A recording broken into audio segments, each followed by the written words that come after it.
அனைவருக்கும் வணக்கம். சாரெல்லாம் பார்த்து நான் அந்த ஃபீல்டுக்கு வரும்போது என்னுடைய ஃபீல்டு வந்து அப்பாவோட ஹெல்த்னாலேயும் நிர்பந்தத்தினாலேயும் அப்பாவுக்கு அப்புறம் இதை எடுத்து பண்ணணும் அப்படின்ற ஒரு ஆர்வமும் ஏற்பட்டு இந்த தொழிலுக்கு வந்தேன். அந்த டைம்லலாம் இவங்கெல்லாம் பெரிய ராஜாக்கள் அப்படின்னு சொல்லுவாங்க, ஜெயராஜ் சார். ஏன்னா எதுக்கு சொல்ல வரேன்னா, இப்போ கொஞ்ச நேரத்துக்கு முன்னாடி அந்த ஸ்டாஃப்ஸை பற்றியும் ஃப்ரீலான்ஸை பற்றியும் அப்போது ஒரு காலகட்டத்தில் அந்த 40கள்லேருந்து அந்த பிஃபோர் இண்டிபெண்டன்ஸ் அந்த டைமில் எல்லாம் வரும்போது ஒரு பிராண்ட் இருந்தது. ஒரு பத்திரிகைக்கு கல்கின்னா விகடன் தான் முதல் அந்த இதில் மாலி சார் அந்த கார்ட்டூனிஸ்ட் இல்லஸ்ட்ரேட்டர் அப்படின்ற ஒரு பத்திரிக்கைன்னு தனித்துவமான ஒரு ஆர்டிஸ்ட் குரூப் அப்படின்றது வந்து இண்டிவிஜுவாலிட்டி அந்த பத்திரிக்கைக்கு ஆர்டிஸ்ட்னாலேயும் ஏற்பட்டது அந்த டைமில். அதே மாதிரி தான் கல்கியை சொல்லலாம். எங்கள் அப்பா சந்திரா, ஆர்டிஸ்ட் சந்திரா, அப்புறம் இவர் சாமா அப்படின்றதெல்லாம் வந்தது. அப்புறம் கலைமகளுக்கு சுவாமி, வேறு சுப்பு, இன்னும் பல பேர் அது மாதிரி ஒர்க் பண்ண. இவர் இன்றைக்கும் நம்ம அமிலமாமா சங்கர் அவரும் அதில் தான் அவர் சொன்னார். அப்புறம் கலைமகளுக்குன்னு சுப்புன்ற ஒரு ஆர்டிஸ்ட் இருந்திருப்பார். ஸோ இப்படி ஒரு இண்டிவிஜுவலாக அந்த காலகட்டத்தில் நான் என்டர் பண்ண டைமுக்கு முன்னாடி 1958 சாரோட என்ட்ரி நான் 8 வயசு பையன். அப்போல்லாம் குமுதத்தில் தான் அவருடைய இல்லஸ்ட்ரேஷன்ஸ் நான் பார்த்துருக்கேன். அப்போ ஒரு மாற்றங்கள், அதாவது அப்போல்லாம் கன்வென்ஷனலாக இருக்கிற ஒரு இல்லஸ்ட்ரேஷன்ஸ் ஆஃப் ஃபார்ம் தான் எல்லாமே அப்படி எடுத்துகிட்டு வந்தது. ஏன்னா அந்த பின்னணியும் அப்படி இருந்தது. அப்புறம் அந்த 60s அப்புறம் 70s 80s மாடர்னிசம், அந்த காஸ்டியூம்லேருந்து எல்லாமே அந்த டிஃப்ரெண்ட் வர ஆரம்பிச்சிருக்கு. அந்த பின்னல் போடுறதுலேருந்து எல்லாமே அப்படி மாறிடுச்சு அந்த பீரியடில். அப்படி வரும்போது அந்த ஜனரஞ்சகமாக அந்த கேப்சர் பண்ணி, அதுவும் முக்கியமாக அந்த சாரோட இல்லஸ்ட்ரேஷன் குமுதத்தில் அப்போ யாருமே ஸ்டாஃப் கிடையாது. வர்ணம் சார் தான் ஸ்டாஃப் வர்ணம்ட்டு அவர் தான் போட்டுருந்தார். அப்புறம் ராஜுன்ட்டு இருந்தார் இல்லையா, வர்ணம் அண்ட் ராஜன். ஸோ அப்போ கோகுல் அப்போ விகடன்.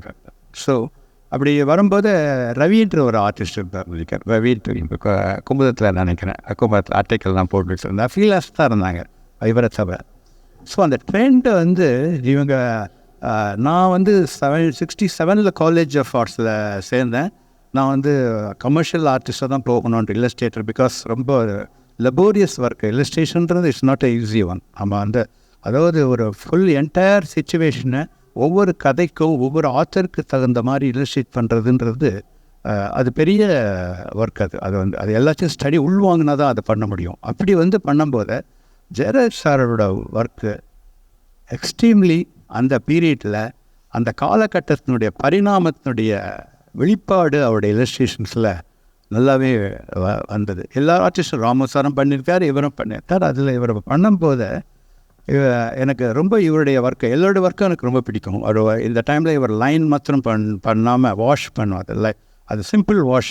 எனக்கே ஒரு பீரியடில் நீங்கள் எனக்கு சொல்லியிருக்கீங்க, நீங்கள் ரொம்ப டூன்லாம் பண்ணாதீங்க, ரொம்ப அதிகமாக பண்ணி அப்படின்றது. பிரிண்டிங் டெக்னாலஜி அந்த மாதிரி எல்லாம் சில விஷயங்கள் என்னென்னா, நம்ம அப்பப்போ அதாவது பெயிண்டிங்கிறது வேறு. இப்போ டெக்னாலஜி இப்போ சிவகாசியில் இந்த மாதிரி பெயிண்டிங்லாம் அதுக்கு உண்டான டெக்னாலஜி அதில் ரொம்ப லித்தோ ப்ரெஸ்ஸு இது எல்லாமே அப்புறம் ஆஃப்செட்கெல்லாம் மாறிச்சுன்னு வச்சுக்கலாம். அப்படிலாம் வரும்போது ஜேர்னல் அப்போல்லாம் பிளாக் அண்ட் ஒயிட் பீரியடு தான். அப்போல்லாம் பிளாக் அண்ட் ஒயிட் கலர்ஸ் எல்லாம் இல்லஸ்ட்ரேஷன் சொல்லி தீபாவளி மலர்த்திலையும் அட்டப்படங்கள்லாம் தான் வரும்.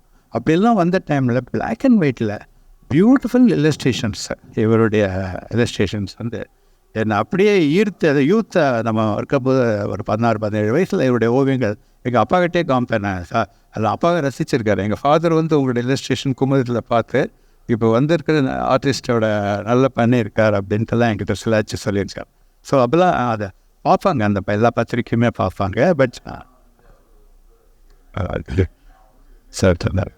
இல்லை ஏன்னா அந்த இல்லஸ்ட்ரேஷன் ஃபீல்டில் இருக்கிறதுனால அந்த சிம்பிளாக அது முக்கியமாக என்னென்னா இவருடைய அந்த ஃபார்ம் ஆஃப் அந்த அனாட்டமி இருக்குது. அவங்களே அனாட்டமியோடு தான் பண்ணாங்க, உட்பட்டு தான். யாருமே அனாட்டமி இல்லாமல் இல்லை. பட் இவருடைய அந்த ஃபார்ம் ஆஃப் இது நாட் ஓன்லி ஹியூமன் எலிமெண்ட்ஸை மாத்திரம் இல்லை, இவருடைய விஷயத்தில் ரொம்ப முக்கியமான ஒரு விஷயம் என்னென்னா அந்த ப்ராப்ஸு, டேபிள், பேக்ட்ராப்பு அதெல்லாம் ஒரு பர்ஃபெக்ஷன்ஸ் இருக்கும் உங்கள் இதில்.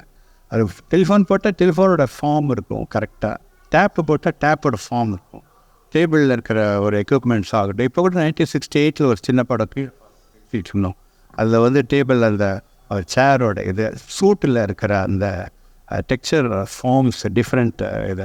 ஸோ இப்படி அந்த டீட்டெயில்ஸ் எல்லாம் அப்போ ஒரு கொடுத்த டீட்டெயிலை இவர் வர ஒரு ஃபார்மில் பெனடிங் படத்தில் ரொம்ப அழகாக பண்ணி எடுத்துட்டு அது என்னை ரொம்ப மலைக்க வச்சது. அது மாத்திரம் இல்லை, அவரை பல ஆண்டுகள் அந்த ராஜ்யத்தை ஆண்ட மாதிரி கிட்டத்தட்ட இன்றைக்கும் அவர் படம் போட்டால் அவருடைய படம் இன்றைக்கி டெஃபேட்டாக இது உலகளாவிய அதை சின்ன குழந்தைங்கள பார்த்துட்டு நீங்கள் தாத்தாவாக இருந்திருப்பாங்க நினைக்கிறேன். I think so.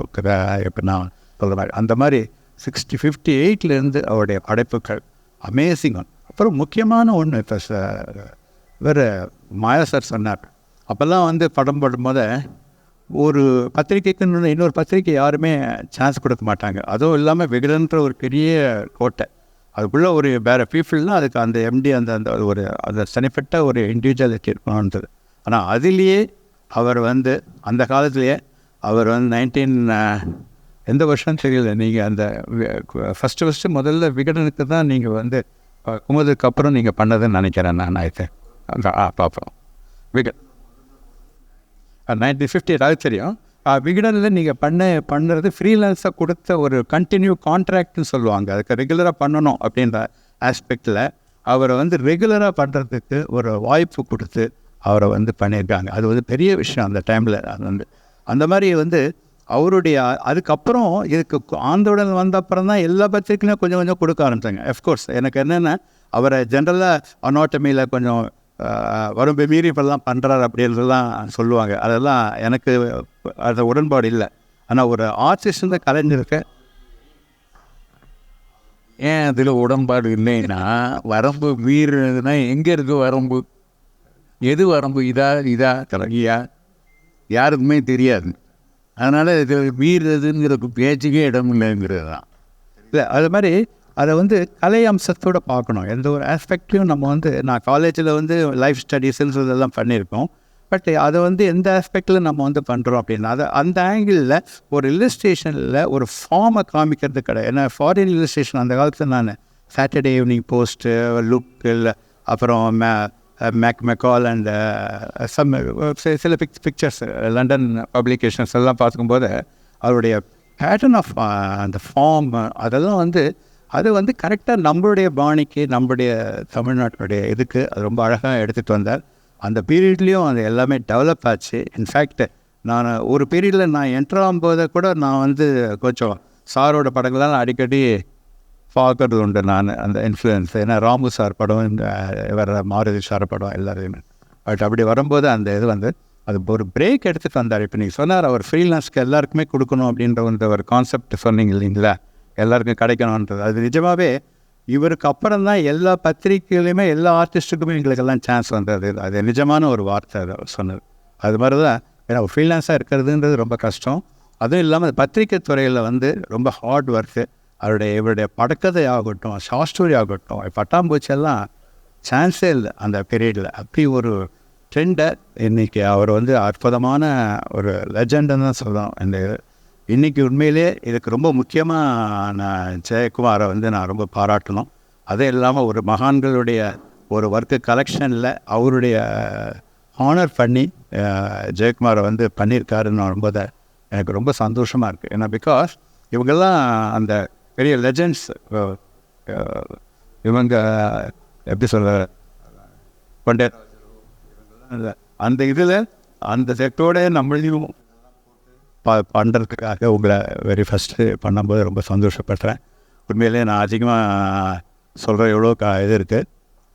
ஸோ எப்படி சொல்கிறது, அவரை வந்து ஒரு பீரியடில் இந்த ஒரு சகாப்தத்தை அவர் பண்ணியிருக்கார். அவர் நிஜமாக ஒரு பெரிய அதை வணங்க ரொம்ப மகிழ்ச்சி. நன்றி. வாங்க.